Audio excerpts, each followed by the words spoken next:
Hi everyone on YouTube and all the NFL YouTube prognosticators and football fans everywhere. This is Andrew Warren, back here once again, giving you my thoughts about Week 15 and my picks for Week 16 for the 2022 NFL season. Check it out. Well, for my thoughts about Week 15, we have a lot to discuss on this one because it's not going to be a pretty one. But anyways, let's start off with the San Francisco-Seattle game this past Thursday. I kind of figured Seattle wasn't going to stop San Francisco's defense. And San Francisco's defense just dominated Seattle. And it just showed right there. In Indianapolis and Minnesota, here we go. Here we go on this one. I don't care. I don't care what anyone says. I really don't. The Vikings did get the win, which I did predict that straight up, by the way. So, and not only that, I'm going to say this about both teams. Starting with Indianapolis, I don't care if Jeff Saturday is going to be the head coach next year or not. He's going to go back to ESPN. I don't care what anyone says. He's going to go back to ESPN and Reggie Wayne be the head coach. I mean, that's how I feel at this point for Indianapolis right now. After that meltdown collapse from the 33 comeback, the largest comeback in NFL history, which broke Buffalo and Houston Oilers in the 1992 wildcard record. And then so I think it was something like that. That case scenario right there goes to show you that Jeff Saturday is not the head coach. I don't care what anyone says. He's going back to ESPN, and I hope Reggie Wayne gets the head coaching job. I think he's the guy to go to in Indianapolis right now. I don't care what anyone says about that one. That's the kicker on that one. On the flip side, the Minnesota Vikings. This was a knocking on the door for Minnesota, especially on the defensive side of the ball. They did really well in the second half. And for Kirk Cousins, too. And I think this is the dawning of Kirk Cousins right now. I don't care what anyone says. You can say about Kirk Cousins in prime time or not, whatever. You could say whatever. But after that game, I said to myself, I'm going to say to you guys now, the Minnesota Vikings are the team of destiny. They're going to be the Super Bowl champions. I'm going that far right now. I am going that far after I'm going to explain what's going on in the other games. So, after I get to the Philadelphia Eagles game in a bit. But anyways, that being said alone, I think this is the time for Kirk Cousins to get all the demons out of here and put the demons to bed, and he's going to win a Super Bowl. I think that's going to be a key momentum. You're going to hear me on this one first. This is the knocking on the door for the Vikings right now. They're the team of destiny right now. So, anyways, you heard me right on this one. The Minnesota Vikings could be in the eventual Super Bowl and could be the Super Bowl champions. So, you heard me right. And, like I said, Kirk Cousins' nightmare being primetime games, and choking under the pressure, that's all going to be put to bed. That's all going to be put to bed. And on the other side with Matt Ryan, great numbers he put up, but he's not a Hall of Fame quarterback because of that. Now he has 2 chokeholds in the Super Bowl and on this past weekend.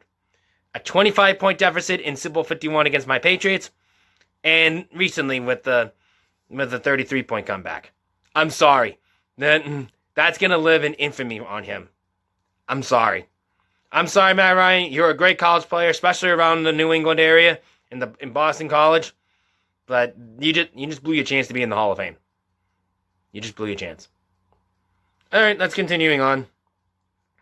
Cleveland and Baltimore, that was a great defensive game from both sides, but Cleveland came on top. Buffalo and Miami, that was a wild game, especially with the wild weather they have in Buffalo. That was a really amazing game. And Buffalo came up on top, and they had a little comeback of their own against Miami. So, what can you say on that one? New Orleans and Atlanta. New Orleans did what they needed to do to win, that's all. Philadelphia and Chicago. Philadelphia got the win. That's great. But it came with a cost for Jalen Hurts' injury. Now he has a sprained shoulder. He's on day-to-day. This could really be the conquer Philadelphia right there. Who knows? So that's why I'm saying that the Vikings are a team of destiny right now. Now that Philadelphia is not healthy right now and Minnesota is, this is the knocking on the door for the Vikings. Detroit and the New York Jets. That was a wild game itself on Sunday with those two teams. It was a back and forth game, but all because of a missed field goal shot. Carolina and Pittsburgh. It just showed that Pittsburgh was a much better team than Carolina. Jacksonville and Dallas. What did I tell you guys from the beginning? What did I tell you guys? I said this before, and you heard me what Mike McCarthy said about how to beat his own team. That was it. This is the chokehold for Dallas, but they have an opening on Philadelphia, and we'll see how that one turns out on that one. But he just gave away his advice for the Jacksonville Jaguars how to beat the Dallas Cowboys. And it paid the price right there. Kansas City and Houston. Houston for a minute looked like they were going to pull the upset of the year, but KC held on in overtime, so say that the least. Arizona and Denver. Denver, they're playing for pride, and that's what happened. And my New England Patriots and the Las Vegas Raiders. All I have to say is the game-tying touchdown was on the line right there. He was completely out of bounds right then and there. It should have been a no-good play, and we wouldn't be talking about that pathetic play that happened with the lateral play, which that lateral play from Jacoby Myers. Hey, Jacoby Myers is a great player. Don't get me wrong. Don't get me wrong on Jacoby Myers. But that was a biggest mistake in his career. That's probably going to cost the playoffs right now. But for Jacoby Myers right there, I wouldn't be too harsh on that one because he has a great potential here. But the one guy I'm going to be credential on, Matt Patricia. You heard me right. I don't care if he's a hoodie guy or not. Matt Patricia can't coach for the life of him. Like in Detroit, now with the offensive coordinator for the Patriots. He cannot coach, period. Even with on the defensive side of the ball, when he was a defensive coordinator for my Patriots years ago during the second run of the dynasty, that defense was just atrocious in those years. He can't run on offense. He can't run on defense. He certainly can't coach. I don't care. I don't care what anyone says. Fire Matt Patricia on the spot this year. Fire Matt Patricia. I want to see what Bill Belichick can do with an offensive coordinator when they put Bill O'Brien back, or at least a new offensive coordinator who has an offensive mind. Then we'll go from there if it's Bill Belichick or not. Because if you're bringing in a guy who was a defensive coordinator before, and he was a head coach after that, and you bring him back as the offensive coordinator, it's not going to work out. And sure enough, it's not working out here. So, all I have to say is, fire Matt Patricia right now. I don't care what anyone says. Fire that guy. He cannot be an offensive coordinator. Our offense is terrible. We're like the worst offense in the league. It's not working out for him. He needs to go. Bring in a guy like Troy Brown, who is the special teams coach in there. Bring back Joe Judge as the special teams coach in there. And then we can work it out from there. Or bring back Bill O'Brien. I don't care. Or at least bring an offensive guy in. It's not working out. So, that's my thought about that game. The LA Chargers and the Tennessee Titans. It's the beginning of the end for the Tennessee Titans. That's all I can say about that one. Cincinnati and Tampa Bay. Now Tom Brady has growing pains on his own too. But he's still leading the NFC South right now, which is probably the worst division in football right now. The Washington Commanders and the New York Giants. Well, but that one for the New York Giants, they got the playoff berth for the Dallas Cowboys. That's all I can say. Green Bay and the LA Rams. Green Bay got the one, that's all I can tell you, but I think it's too little too late for Green Bay. And not only that, my record this week, straight up, 12-4. I accidentally picked Denver and LA, which became 13-3. So technically, right, and I'm 12-4 right now, but I'm 120 and 80 and 2 overall in the year for straight up. Guess the spread? I went 8-7-1. I went over 500 on that. I went 83, 109, 103 overall in the year. I doubt I'm going to catch up on that, but it's still close enough. As for the over and unders, it's just atrocious. 1-2 and 18, 29 and 2 overall in the year. So that's my thoughts about Week 15, my record so far. Let's get on to my Week 16 picks. Let's kick things off on the Thursday night football game with the Jacksonville Jaguars and the New York Jets. So it's a short rest for both teams, but on the contrary, this is going to be a really tight one. I think it's going to be a little. I think it's going to be a little close margin, but I think Jacksonville, the way Jacksonville's been playing right now, I think they have the slight edge on this one. So I'm going to take the Jacksonville Jaguars over the New York Jets in New York in this game. And on the line now, it's an upset pick. And the Jets are favored by one in this game. I'm going to take the Jacksonville Jaguars +1. The over and under is 39. I might go over 39. I think the New York Jets are going to pull up a couple of points here and there. So, anyways, that being said, the Buffalo Bills and the Chicago Bears. Chicago put up a good fight against the Chicago Bears, but the way Buffalo's defense is playing right now, it's not working out. I think Von Miller is really a key factor of why the defense is not playing well. So I'm going to take the Buffalo Bills over the Chicago Bears on this one because of the offense. But on the line, though, the Buffalo Bills are favored by 9 in this game. I'm going to take Chicago +9. I think it's going to be a lot closer margin. The Cleveland Browns and the New Orleans Saints. I think there's going to be another defensive battle for this game. For Cleveland, I think this is going to be a defensive game.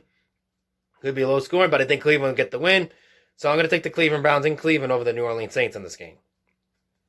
On the line, though, Cleveland's favored by 3 in this game. I'm going to take Cleveland -3. Tennessee Titans and the Houston Texans. Now, this game can go either way. The way Houston played last week against Kansas City, I'm not too sure about Tennessee's qualifications on this one. This could be a downfall for Tennessee right now. I mean, if they don't beat Houston, though, I don't think Tennessee should be in the playoffs. Hate to say that. Despite what Mike Vrabel is a head coach right now, they have a mediocre wide receiver core. You know, that needs to change right now. Anyways, that being said, I'm going to take the Tennessee Titans at home over the Houston Texans in this game. I think they're going to barely win this one out. On the line now, Tennessee's favored by 7 in this game. I'm going to take Houston +7. The Kansas City Chiefs and the Seattle Seahawks. Now, Kansas City has a little trouble in defense of their own, but offensively, they have a much better weapons. So I'm going to take Kansas City at home against Seattle in this game. On the line now, Kansas City's favored by 10 in this game. I'm going to take Seattle +10. The Minnesota Vikings and the New York Giants. I told you before, the Minnesota Vikings are a team of destiny right now. I think what's going to happen right now, Minnesota is going to creep up at number 1. And I think they're going to probably win this game against the New York Giants. So I'm going to take the Minnesota Vikings at home over the New York Giants in this game. On the line now, I'll give the New York Giants this. The Vikings are favored by 4 in this game. I'm going to take the New York Giants +4. The Cincinnati Bengals and my New England Patriots. As a Patriots fan at heart, I have to do this. But it kills me not to do this. But the way my Patriots play this year, this is not a playoff team. So I have to take the Cincinnati Bengals over my New England Patriots at home in this game. And if they don't fire Matt Patricia, I'm going to keep picking against them. So on the line now, the Cincinnati Bengals are favored by 3 in this game, and we're going to take Cincinnati -3. The Detroit Lions and the Carolina Panthers. Now this game, I think Detroit wants to get to the playoffs on their own. I think they're going to probably have a fight for the wild card, so I'm going to take the Detroit Lions over the Carolina Panthers in this game. On the line now, Detroit's favored by 3 in this game. I'm going to take Detroit -3. The Baltimore Ravens and the Atlanta Falcons. This could be a defensive game as well for Baltimore and Atlanta. But slightly, Baltimore has the better advantage on the offense. So I'm going to take Baltimore over the Atlanta Falcons in this game in Baltimore. On the line, I'll give Atlanta this. Baltimore's favored by 7 in this game. I'm going to take Atlanta +7. The San Francisco 49ers and the Washington Commanders. Now, this game, I expect to be a defensive game in this game. They have a battle of 2 great defenses. But San Francisco has the better offense with George Kittle. So I'm going to take the San Francisco 49ers over the Washington Commanders in this game. On the line, though, the San Francisco's favored by 6 in this game. I'm going to take San Francisco -6. The Dallas Cowboys and the Philadelphia Eagles. Now, with this game, Jalen Hurts has a sprained shoulder. This could be a very dicey situation, this one. But for Dallas's case, they are much healthier, so I'm going to go with Dallas in this game. I'll take the Dallas Cowboys over the Philadelphia Eagles in this game. On the line, I'll give Philadelphia this. Dallas is favored by 6 in this game because I'm going to take Philly plus 6. And you never know, Philadelphia could upset them. The Pittsburgh Steelers and the Las Vegas Raiders. Well, congratulations. It's, I believe, the 50th anniversary of the Immaculate Reception. Who would have thunk it? It's going to play the Raiders and the Steelers in this one to reenact the rivalry right there in the 70s. That goes to show you, this could be a slight edge for the Pittsburgh Steelers in this point. So I'm going to take the Pittsburgh Steelers over the Las Vegas Raiders in this game. On the line, though, Pittsburgh is favored by 2.5 in this game. I'm going to take Pittsburgh minus 2.5. Once again, happy anniversary for the Immaculate Reception. 50 years of it, and we're still talking about it. Even our youngsters are still talking about it. The Miami Dolphins and the Green Bay Packers. I think Miami wants a little bit of redemption from what happened last week, and I think it'll take it out in Green Bay. So I'm going to take the Miami Dolphins over the Green Bay Packers in this game. On the line, though, Miami's favored by 4.5 in this game. I'm going to take Miami minus 4.5. The LA Rams and the Denver Broncos. Now, for the LA Rams, this is pretty much a play for pride at this point because they're out of the playoffs.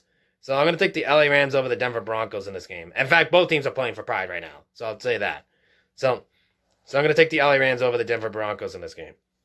So if you're Detroit Lion, you're cheering for that because you're going to probably eventually get a top 10 or top 15 draft pick, to say the least. So anyways, I'm going to take the LA Rams over the Denver Broncos, and I'm going to take the LA Rams plus 1 because Denver is favored by 1 in this game, and the LA Rams is one of my upset picks. The Tampa Bay Buccaneers and the Arizona Cardinals. Now, for this game, this is a much win for Tampa Bay. They got to keep winning. They have to win out to keep that division. So, other than that, I'm going to take Tampa Bay over Arizona in this game in Arizona. On the line now, Tampa Bay is favored by 4 in this game. I'm going to take Tampa Bay minus 4. Over and under is 40. I'm going to go over 40 since it's a Sunday Night Football game. A Monday Night Football game, the LA Chargers and the Indianapolis Colts. Like I marked, last week is the beginning of the end for Jeff Saturday as the Tennesseevs head coach. And it's going to get downhill from there. I'm going to take the LA Chargers over the Indianapolis Colts in this game. On the line, though, the LA Chargers are favored by 3 in this game. I'm going to take the LA Chargers minus 3. Over and under, it's 47. I'm going to shoot for over 47.5. Okay, a big shout out this week. Big shout out to Half Moon's Picks. You can check out his video and the rest of the NFL YouTube prognosticator page down below. And happy belated birthday to my good old buddy Justin's Bridge Fought His Finest on YouTube, Blockbuster_guy on Twitter, and Gio knows because they both share the same birthday. And for Justin, this is the reason why I'm wearing it, because it was his birthday. So here you go. I love breakfast, and so here you go. You gotta eat your breakfast, guys. So, and you know I like breakfast. There you go. So until then, you can check out the rest of the NFL YouTube prognosticator page and down below. You can check them out, and the rest of them down in the description down there. Until then, this is Andrew Warren signing off, and rock out and eat your breakfast.